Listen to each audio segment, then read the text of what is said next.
اعوذ باللہ من الشیطان الرجیم بسم اللہ الرحمن الرحیم الحمد للہ رب العالمین والصلاة والسلام علی نبینا محمد صلی اللہ علیہ وسلم۔ السلام علیکم ورحمۃ اللہ وبرکاتہ۔ الحمد للہ، اللہ تعالیٰ کی توفیق سے آج ہم سب نیا سورہ شروع کرنے والے ہیں۔ سورہ قریش مکی سورہ ہے، 4 آیات ہیں۔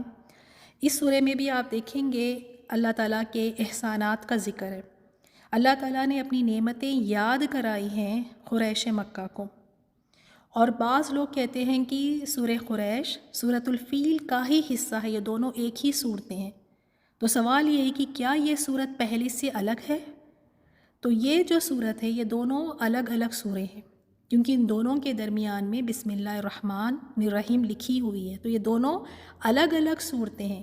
ہاں، لیکن ان کا تعلق ہے، اس سورے کا تعلق پچھلے سورے سے ہے۔ کس طرح سے؟ پچھلا سورہ کون سا تھا؟ سورۃ الفیل، اور اس میں اللہ تعالیٰ نے کیا فرمایا؟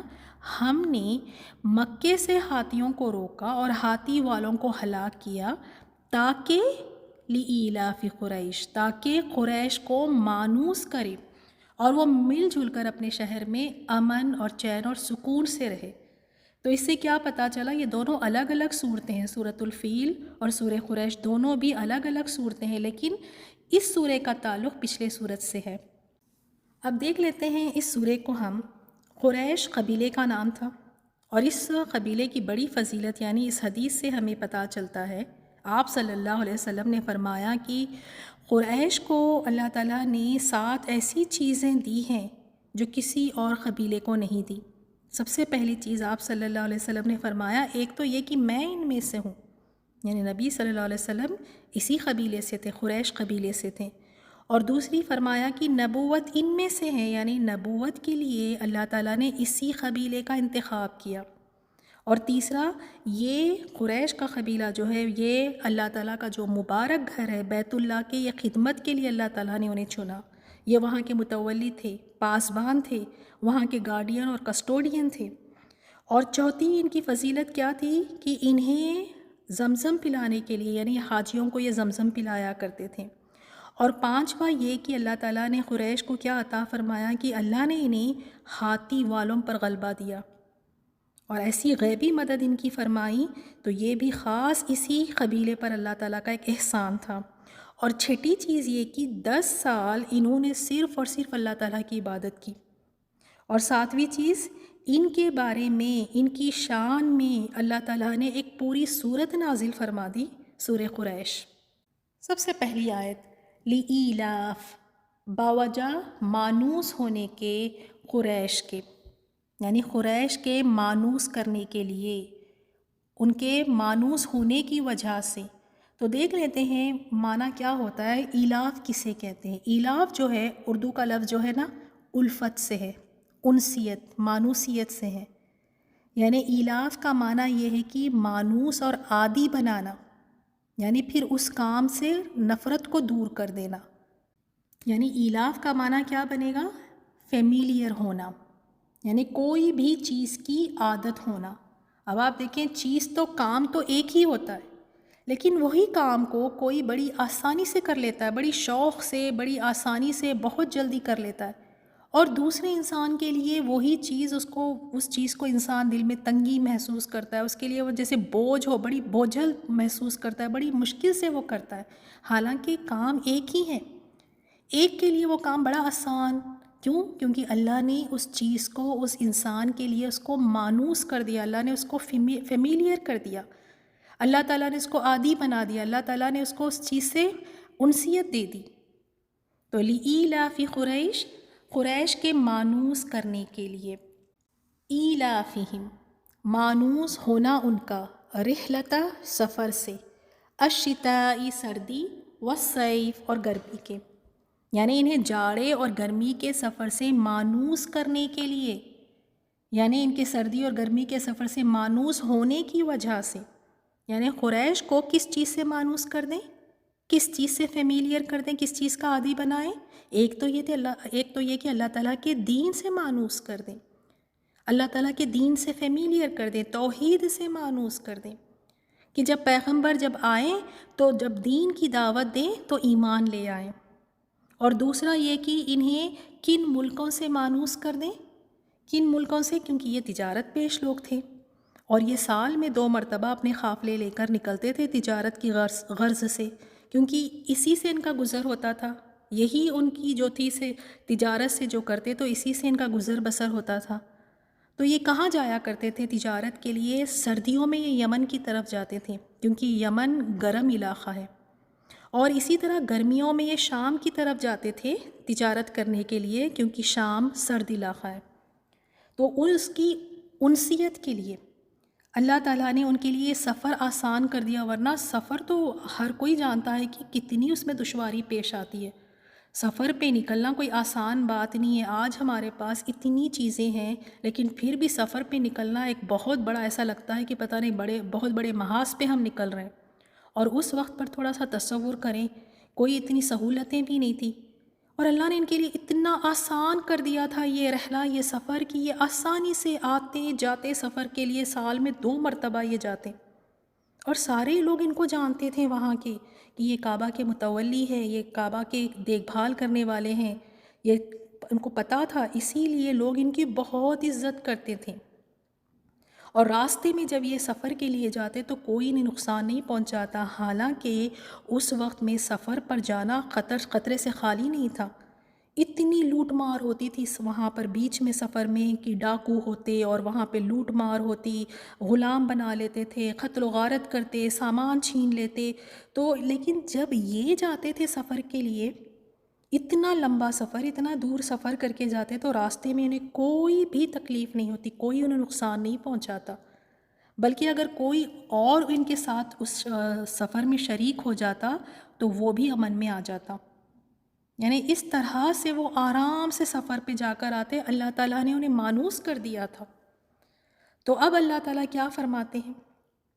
یعنی یہ اتنے بڑے اللہ تعالیٰ کے 2 احسانات ہیں، اللہ تعالیٰ نے اتنا بڑا کرم کیا، تو اب انہیں کرنا کیا چاہیے؟ اسی بارے میں اللہ تعالیٰ فرماتے ہیں کہ اب ان کو کرنا کیا چاہیے؟ فَلْيَعْبُدُوا، لہٰذا چاہیے کہ وہ عبادت کرے. اب وہ عبادت کرے کس چیز کی؟ کیونکہ انہوں نے تو اس گھر میں کیا کیا ہوا تھا، 360 بت رکھے ہوئے تھے. تو اللہ تعالیٰ نے فرمایا لہٰذا چاہیے کہ وہ عبادت کرے رب، یعنی اس رب کے، مالک کی، ھذا البیت، اس گھر کے، یعنی کعبہ کی. بس انہیں چاہیے کہ اسی گھر کے رب کی عبادت یہ کرتے رہیں، کیونکہ اسی رب نے انہیں اتنی عزت بخشی. اور ان کی اتنی عزت کیوں تھی وہاں پر؟ کیوں لوگ ان کی اتنی عزت کرتے تھے؟ اس گھر کی وجہ سے. اور اگر اللہ تعالیٰ ہاتھی والوں سے نہیں بچاتا تو ان کی کیا عزت رہ جاتی؟ جب اصحاب الفیل سے جب اللہ تعالیٰ نے ان کو بچایا تو پورے عرب میں ایک ان کی ڈھاک بیٹھ گئی تھی، لوگ ان کو بہت عزت کی نظر سے دیکھتے تھے. اگر ابراہا اپنے اس چال میں کامیاب ہو جاتا تو ان کی تو کوئی عزت ہی باقی نہیں رہتی سارے عرب میں، ان کی تو کوئی سیاست پھر چل ہی نہیں، ان کی سیاست ہی ختم ہو جاتی. تو اللہ تعالیٰ نے کتنا بڑا ان کے اوپر رحم و کرم کیا کہ اللہ تعالیٰ نے انہیں اس ابراہا سے بچایا، ہاتھی والوں سے بچایا. کیوں؟ تاکہ ان کی عزت برقرار رہے، تاکہ ان کے جو سفر ہے اس سفروں کا سلسلہ بھی برقرار رہے. اگر ابراہا آ کے کامیاب ہو جاتا تو ان کی تو یہ ساری چیزیں ختم ہو جاتی. تو اسی لیے اللہ تعالیٰ فرماتے ہیں اتنا بڑا احسان تم پر کیا ہے اس رب نے، جو اس گھر کا رب ہے، مالک ہے، تو تم بھی اب لہٰذا اسی رب کی عبادت کرو، اس رب کے عبادت کرتے رہو جو اس گھر کا رب ہے. کیونکہ اسی رب نے اس حرم کو امن والی جگہ بنایا، اسی رب نے اس جگہ کو محترم بنایا. جیسے سورۃ النمل میں بھی اللہ تعالیٰ نے فرمایا، جس کا ترجمہ کیا ہے کہ آپ کہہ دیجئے مجھے تو یہی حکم دیا گیا ہے کہ میں اس شہر مکہ کے رب کی عبادت کروں جس نے اسے حرمت بخشی اور ہر چیز اسی کے لیے ہے، اور مجھے حکم دیا گیا ہے کہ میں فرما برداروں میں سے ہو جاؤں. اور اس کے بعد مزید اللہ تعالیٰ نے فرمایا، یعنی وہ رب کس طرح سے ہے، وہ ذات کیا ہے، کہ وہ ذات الذی، وہ جس نے اطعمہم، کھلایا، کھانا کھلایا ان کو، من جوع، بھوک میں، وآمنہم اور امن دیا ان کو من خوف، خوف سے۔ فرمایا کیوں وہ عبادت کریں؟ کیونکہ وہ رب، وہ ذات نے انہیں بھوک میں کھانا دیا، بھوکے تھے، اللہ تعالیٰ نے انہیں کھانا دیا۔ اور یہ کس طرح سے کھانا دیا؟ تجارت اور سفر کے ذریعے سے، یہی ان کے معاش کا ذریعہ تھا۔ وآمنہم من خوف، اور انہیں خوف سے امن دیا۔ جس طرح سے عرب میں قتل و غارت گری عام تھی، لیکن قریش مکہ کے لیے اتنا پرسکون ان کا سفر ہوتا، لوگ ان کا اتنا احترام کرتے، لوگ ان کی عزت اتنی کرتے کہ وہ ہر خطرے سے محفوظ تھے۔ تو اور کیا چاہیے تھا؟ اللہ نے امن دیا، اللہ تعالیٰ نے بھوک سے ان کی حفاظت فرمائی۔ اور یہ دو نعمتیں ایسی ہوتی ہیں کہ جس انسان کو بھی مل جائے الحمدللہ۔ اگر کسی انسان کے پاس، اس کے پاس امن ہے، لیکن اگر بھوک مٹانے کے لیے کوئی کھانا نہیں ہے تو پھر بھی وہ انسان سکون سے زندگی نہیں گزار سکتا۔ اگر کسی کے پاس کھانا موجود ہے، بھوک نہیں ہے، لیکن امن ہی نہیں ہے، ہر لمحہ ایک دھڑکا لگا ہوا ہے، خوف میں اگر انسان زندگی گزار رہا ہے تو تب بھی انسان اپنی زندگی چین سے نہیں گزار سکتا۔ تو یہ دو بڑی نعمتیں انہیں ملی ہوئی تھیں۔ بھوک سے اللہ تعالیٰ نے ان کو حفاظت میں رکھا، اور یہ خوف ان کو نہیں تھا، اللہ تعالیٰ نے ان کو امن میں رکھا۔ اور اس کا شکر کس طرح ادا کریں؟ اللہ تعالیٰ نے اس کا کیا یہاں پر رہنمائی فرمائی کہ جب اللہ نے اتنا بڑا احسان کیا ہے تو تمہیں کیا کرنا چاہیے، تم کس طرح سے ان چیزوں کا تم شکر ادا کرو؟ اس رب کی عبادت کرتے رہو، اس رب کی تم عبادت کرو۔ چلیے اب دیکھتے ہیں اس سورہ سے ہم کیا سبق حاصل کریں۔ قریش مکہ کا عقیدہ دیکھیں۔ قریش مکہ اللہ تعالیٰ کو جانتے تھے، مانتے تھے، پہچانتے تھے، اور مشکل گھڑی میں اللہ کو پکارتے بھی تھے۔ جب ابراہہ بالکل آ کھڑا ہوا، حملے کے لیے بالکل تیار، تب ان سب نے کیا کیا تھا؟ اللہ تعالیٰ کو ہی پکارا تھا مدد کے لیے، کیونکہ وہ دین ابراہیمی پر تھے۔ بعد میں بگاڑ آ گیا، اور اس کے بعد اسی اللہ کے گھر میں انہوں نے 360 بت رکھ لیے۔ اور ان کا عقیدہ کیا تھا؟ جو آج کچھ مسلمانوں کا یہی عقیدہ ہے۔ وہ کیوں 360 بت انہوں نے رکھے تھے؟ وہ کہتے تھے یہ جو ہے نا، ان کے ذریعے ہم اللہ تعالیٰ کا قرب حاصل کرتے ہیں، ہم کیا، ہم گناہ گار، یہ اللہ کے بڑی پہنچی ہوئی شخصیتیں ہیں، یہ اللہ تعالیٰ کے یہاں ان کی بڑی چلتی ہیں، ان کے ذریعے تو ہم اللہ کا قرب حاصل کرتے ہیں، یہ ہماری اللہ تعالیٰ کے یہاں سفارش کریں گے۔ یہ ان کا عقیدہ تھا۔ اور پھر یہی پیغام اللہ تعالیٰ نے اپنے نبی کو دے کر بھیجا، انہی میں نبی بھیجا، اور یہی پیغام دیا کہ ان بتوں کی نہیں، ان بتوں کی عبادت نہیں کرنی ہے جو تم نے اس گھر میں رکھے ہوئے ہیں، بس بلکہ اس گھر کے رب کی تم نے عبادت کرنی ہے۔ یہی پیغام دے کر بھیجا نبی صلی اللہ علیہ وسلم کو۔ اور آج دیکھ لیں آپ، آج کے کچھ مسلمان اللہ تعالیٰ کی دی ہوئی نعمتیں لے کر اسی کی بنائی ہوئی زمین پر چلتے پھرتے ہیں، اور بڑے آرام سے چل پھر رہے ہیں، اسی کی دی ہوئی سانسوں سے زندہ ہے، اسی کا دیا کھاتے ہیں، اسی کا دیا پہن اوڑھ رہے ہیں، اور محبتیں، سجدے، نظر و نیاز، دعائیں، مزاروں کے طواف، چکر کسی اور کے۔ تو ایسا شخص غدار ہے۔ ایک کتا بھی اپنے مالک کو پہچانتا ہے اور اپنے مالک کے ساتھ وفادار ہے۔ ایسا انسان جو اللہ کا دیا کھاتا ہے، اللہ کی زمین پر چلتا ہے، وہ اپنے مالک سے اس نے غداری کی ہے۔ ایسا انسان بے وفا انسان ہے، اس نے اپنے مالک سے بے وفائی کی، اس نے اپنے مالک سے خیانت کی، اس نے بغاوت کی، اس نے اپنے رب کی تمام حدودوں کو اس نے توڑا۔ وہی مالک کیا فرماتا ہے اس سورے میں؟ فَلْيَعْبُدُوا رَبَّ هَذَا الْبَيْتِ۔ مالک فرماتا ہے کہ جب تمہیں نعمتیں ملے، اللہ نے تمہیں اتنا نوازا، تمہیں چاہیے کہ تم اس گھر کے رب کی عبادت کرو۔ تم اس گھر کے رب کی عبادت کو چھوڑ کر ایسے جاہل انسان اوروں کے گھروں کی زیارتیں کرتے ہیں، غیر اللہ کے گھروں کی زیارتیں کرتے ہیں، وہاں جا کے ان کی عبادتیں کرتے ہیں، ان کے دروں پر پڑے رہتے ہیں، ان کے دروں پر جا کر سجدے کرتے ہیں۔ یہ جہالت اور ظلم اور گمراہی ہے۔ یہ ایک مسلمان کو یہ چیزیں زیب نہیں دیتی کہ وہ اپنے رب کی نافرمانی کرے، اس کے یعنی شریک بنائے اس رب کے۔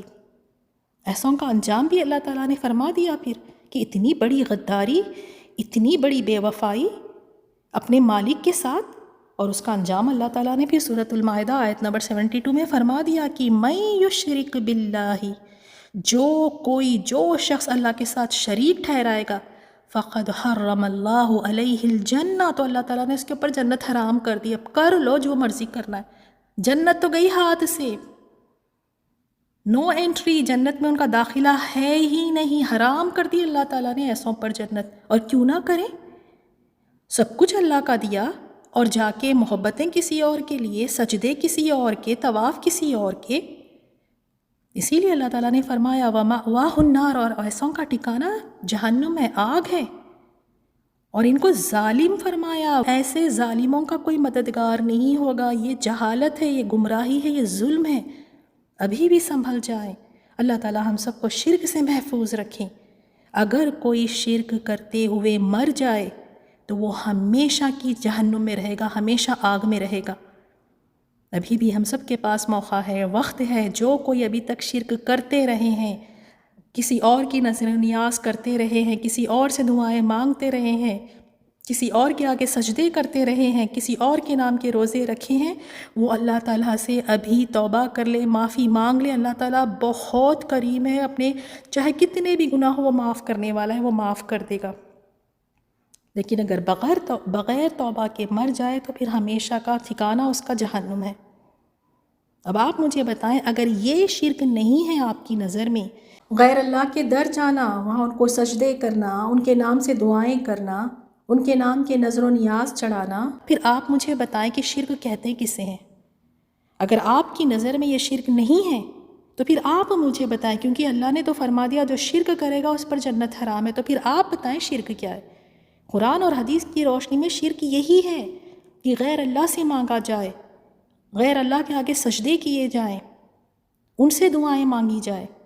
اللہ تعالیٰ ہم سب کے عقیدے کو درست کر دیں. اور دوسری چیز ہم نے اس سورے میں کیا سیکھی کہ جب اللہ تعالیٰ کی نعمتیں ملیں تو کرنا کیا ہے؟ اللہ تعالیٰ جب نعمتیں عطا فرمائے تو نعمتیں لے کر بیٹھ جائیں. نعمتوں کا بہترین طریقہ شکر کیا ہے جو اللہ تعالیٰ نے اس سورے میں ہمیں بتا دیا کہ وہ عبادت کرے، اس گھر کے رب کی عبادت کرے، خالص اسی کی عبادت، صرف اسی کی عبادت، کوئی ملاوٹ نہیں. یہ اس کا شکر ادا کرنے کا طریقہ ہے کہ اس نے اگر نعمتیں دی ہیں تو اس کا شکر، اس کی عبادت کر کے تم دکھاؤ. شکر کا یہی طریقہ ہے کہ شرک نہیں، صرف اسی کی عبادت کرنی ہے. کیا اللہ نے ہمیں بے شمار نعمتوں سے نہیں نوازا؟ کسی کو کم، کسی کو زیادہ، لیکن ہر کسی کو اللہ تعالیٰ نے نعمتوں سے نوازا ہے. اور نعمتوں کا سب سے بہترین اور اہم اور سب سے بہترین طریقہ وہ اللہ تعالیٰ کی عبادت ہے. اور شکر کس طرح سے ادا کیا جاتا ہے؟ شکر 3 طریقے سے ادا کیا جاتا ہے. ایک دل سے، کہ دل سے یقین ہو کہ یہ جو نعمت مجھے ملی ہے یہ اللہ کا فضل اور کرم ہے، میں اس کے قابل نہیں تھی، میں کہاں کہ مجھے یہ چیزیں ملتی، میں اس کی مستحق نہیں تھی، یہ تو اللہ نے مجھے دی، اس کا فضل و کرم ہے. دل میں یقین ہو اس نعمت کا کہ اللہ کی طرف سے ہے. اور دوسرا زبان سے اقرار کی، ہاں زبان سے پھر اس کے گن بھی گائے، زبان سے بھی اقرار کرے. اور تیسرا یہاں آ کر سب فیل ہو جاتے ہیں. تیسرا یہ کہ عمل سے پھر اس کو واضح بھی کرے، عمل کر کے دکھائیں، عمل سے ظاہر کر کے دکھائیں کہ اللہ تعالیٰ کی کتنی آپ شکر گزاری کرتے ہیں، اس کی فرما برداری کر کے دکھائیں. مثال کے طور پر اللہ نے کسی کو ایک بہت اچھی گاڑی دی، بہت خوبصورت گاڑی دی.